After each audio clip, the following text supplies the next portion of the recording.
Dr. Howard, and it's Alien Hour.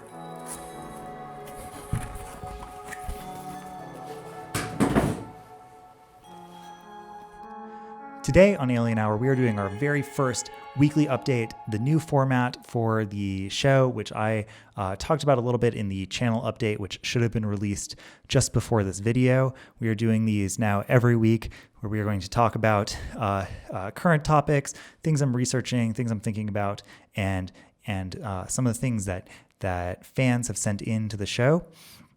Today, we've got buried treasure, we've got Bigfoot, we've got a really great UFO video sent in by an amazing fan of the show on Instagram. So definitely stay tuned, hit that subscribe button.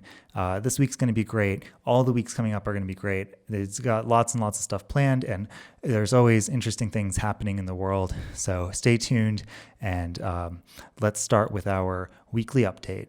I'm filming this episode of Alien Hour here in our offices in sunny Albuquerque, New Mexico. And so first, to start this off, I wanted to bring you a little bit of regional news. So our first piece of news on this weekly update is that Forrest Fenn's treasure has been found. Or has it? For those of you who don't know, who might not be from the region, Forrest Fenn is this kind of eccentric antiques dealer in Santa Fe, New Mexico, who back in 2010, he allegedly hid a treasure chest containing what he claimed to be $1 million worth of treasure somewhere in the Rocky Mountains. And he released this poem along with a map that the poem contains clues to guide you to the location of the treasure. And this has become a absolute legend in New Mexico. I mean, thousands of people have looked for this treasure. People debate online about their solutions for the riddle in the poem. Several people have died looking for the treasure. But after 10 years, Forrest Fenn is claiming that it has been found. But there is still so much mystery surrounding the treasure and the finding of the treasure that it has left a lot of us pretty skeptical. When he first announced that it had been found, he would not name the person who had found it. He still won't name the person who has found it, and he wouldn't show any proof that the treasure had been found.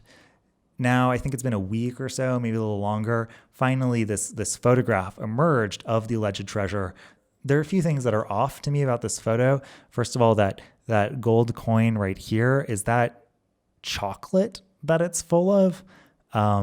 As far as I know from my little bit of chemistry back in vet school, gold does not rust. So I don't know what that is.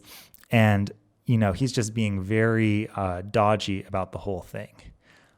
I'm not skeptical about things like extraterrestrials or, people's contact stories, but I am skeptical of human beings quite frequently, and human beings who might have some kind of agenda or something to gain from publicity or attention. So I'd say we're going to have to wait and see if this is real. And I think that Forrest Fenn is going to have to give us some more proof than this, that the treasure has actually been found and is actually worth $1 million and is not just a bunch of chocolate coins. The one thing that I do have to say about this is that he has stated that the whole purpose of the treasure hunt was to get people to go out into the wilderness, which is something that, I think about with Bigfoot and Bigfoot hunters, is that, one of the great things about hunting Bigfoot is that it gets people out into the woods. And sometimes I wonder if, Bigfoot remains so elusive because what he is trying to share with us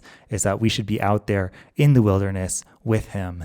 And people do find him in the end, and there's lots of good evidence, but, it's the chase that is exciting for a lot of people.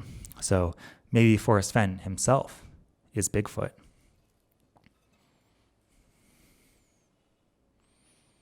Speaking of Bigfoot, here's another piece of news that came across my desk this week.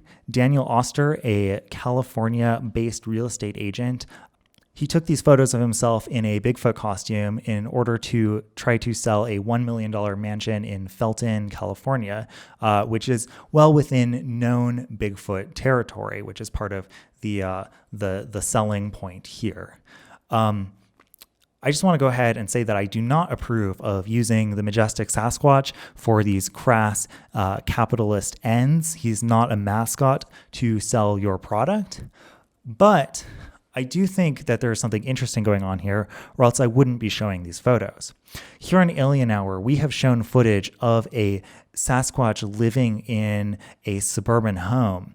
And I think that these photographs do show a lot of ways in which a Bigfoot could cohabitate with humans in a home or utilize the standard human home as a space of residence. And I think that these kinds of imagination activities can be helpful for research with these creatures where we have such limited knowledge. Sometimes we just have to try to think about, what would Bigfoot look like, getting into the car or baking some cookies or doing yoga. And so I want to extend an offer to this real estate agent. And that is that if you want to use, because these are great, these are really well taken photos. If you would like to use your photographic skills to conduct some legitimate Bigfoot research, I would be happy to collaborate with you and to help you guide you in the right direction, to use your skills, not just to abuse Sasquatch as a mascot for selling an expensive house, but to, use your skills for some real science, some real research, some real good for humanity. So, if you're seeing this video, drop me an email, alienhourtv@gmail.com, and we'll combine, my research knowledge with your photographic skills, and we can do some really great Bigfoot research together. Or, even hold on to the house and we could make it a Bigfoot preserve. I mean, you've done half the work already. I think that'd be pretty cool. So like I just mentioned my email, I'm also on Instagram @AlienHour, and people have been sending me all kinds of great stuff for years now, but because I haven't been doing these weekly updates, there hasn't been a good place to talk about it. But if you have any footage, if you've got, UFO footage, if you've got Bigfoot pictures, if you've got recordings of Nessie vocalizations, if you've got, Mothman phasing in and out of reality through an interdimensional portal, if you got, photos of moon bases from, secret military projects, send them my way, either through the email address that I read before or through the Instagram, because we will be going over that stuff on the show from now on. This fantastic video was sent in by a fan on Instagram who has asked to be kept anonymous, so I won't be stating their name on here. And I also will be muting the audio so that you can't hear their voice. But this is a really great video. This is one of the clearest, sharpest videos that I have been sent on the channel. So thank you so much, that individual, if you're seeing this video now. And I'm really happy that they let me share the footage with all of you. This is really interesting to me because I've done some in-person UFO research in Peru. And this reminds me a lot of the kinds of UFOs I saw down there. As you can see, it's kind of made of these multiple luminous orbs that are. It looks like they're rotating. So I see it's probably got like a number of orbs going around a central hub, probably as a form of propulsion. Or it's a little hard to tell because it's so small. It could be that the entire thing is of a more amorphous shape, but that is what I encountered so much in South America. Whereas in the US, we tend to see these very kind of like hard-edged, almost like military craft. My experience in South America with speaking to people down there was that there were a lot more sightings of these kind of either orb-like or amorphous UFO forms. Something else that's interesting in this video is they only mentioned the one UFO, but if you look right in the beginning of the video, there's clearly two in the sky, and I wonder if there were more. But again, this is just a fantastic UFO video. Thank you so much for sending it in, and I'm so happy to get to share it with everybody here. And with that, I think that's it for this week's Alien Hour weekly update. Don't forget to subscribe. We're going to be doing these every week from now on. News, whatever I'm researching, videos that people have sent in, thoughts. Hopefully, again, that these will be a live stream soon, so we'll be able to get your comments. Also, if there's anything you want me to address in the next episode, make sure to leave a comment, because now I can be really flexible in the topics that I talk about every week. So, we're going to do these more informal things. Just leave a comment with what you want me to talk about, and we'll try to get to it. Thank you so much for watching, and I'll see you the next time it's Alien Hour.